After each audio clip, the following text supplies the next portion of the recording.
Our next request from Frank Sutter, Chicago, Illinois. His request to visit the scene of one of the most dramatic disasters of all time. On the afternoon of August 24th in the year 79 A.D., this city of 25,000 inhabitants went about their normal lives. It was a proud and thriving metropolis. Suddenly, the long dormant volcano awoke to pour fire and death for 4 long, terrifying days. 11 feet of lava and cinders were heaped on her homes and theaters and shops and monuments, completely covering and obliterating what had been a city of 25,000 citizens. Vesuvius, once a flaming mountain that could someday wake again. But at its base, the great city of Pompeii sleeps forever. Pompeii, a ghost town of antiquity where time and death can have no meaning, even for the 3,000 people who fell there almost 1,900 years ago.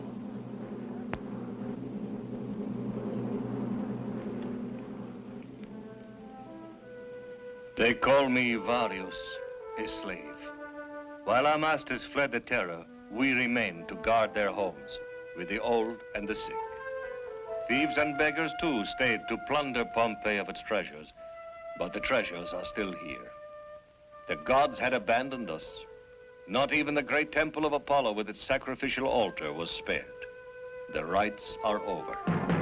At the first sound like thunder from the mountain, people fled in wild disorder, the cook from the kitchen leaving her pots and her pans, the druggist his mortar and pestle, the weaver his weights of stone. The bronze beds of the rich and the mighty were never to be slept in again. The sundial gave the time, but no warning.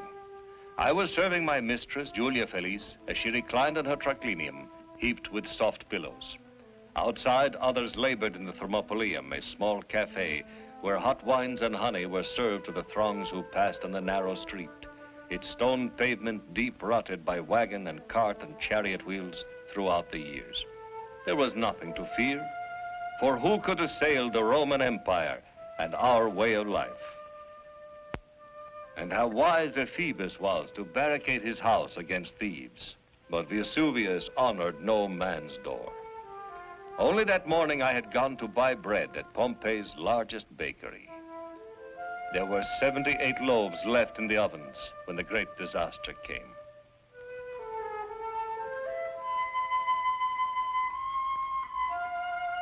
Above the city, Vesuvius stands in triumph.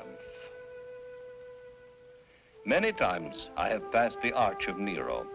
The large stones prevented people from driving closer to the Forum, so they walked from here, a most favorable place for beggars.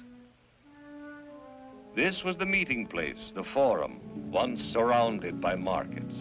To this great open area, the citizens of Pompeii gathered to hear manifestos, proclamations, and orations by our leaders, for this was a democracy, and the elections were times of great excitement. Campaign appeals on every wall. Citizens, please cast your votes for Lucius Poidium Secundus, who is running for councilman. But the election was never held. Those who could vote had fled. The plaster molds of us who remained tell our fate.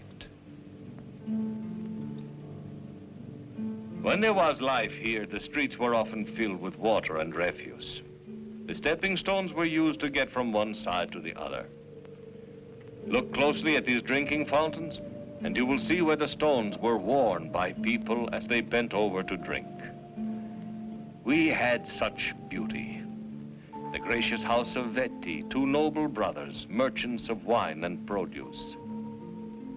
The house of Venus, another wonder of Pompeii. Among the most elegant was the house of Satire, famed for its fine statues and frescoes. The finest example of our art, this, extolling the beauty of Venus.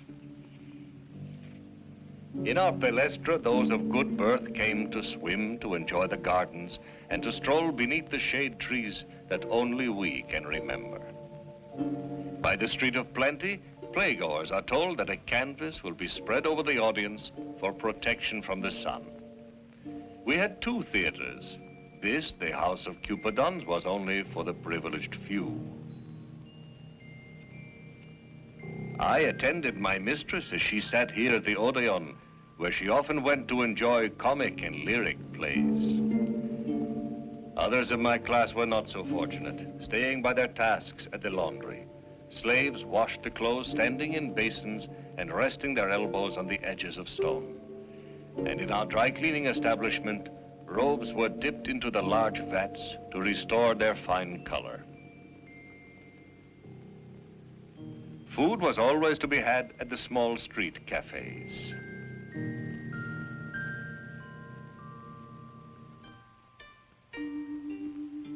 A high honor was to dine at the house of the moralist. His greeting at the entrance accepted in good humor. Did you bring your napkin? Use it. It will save our own linen.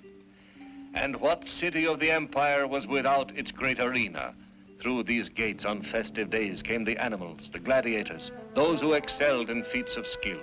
20,000 filling every seat to roar approval of the bloody spectacle below. Pompeii was in its glory, and Vesuvius had not erupted for centuries. But then the gods turned away their eyes, and we alone remember, we who remained to guard the greatness that was Pompeii.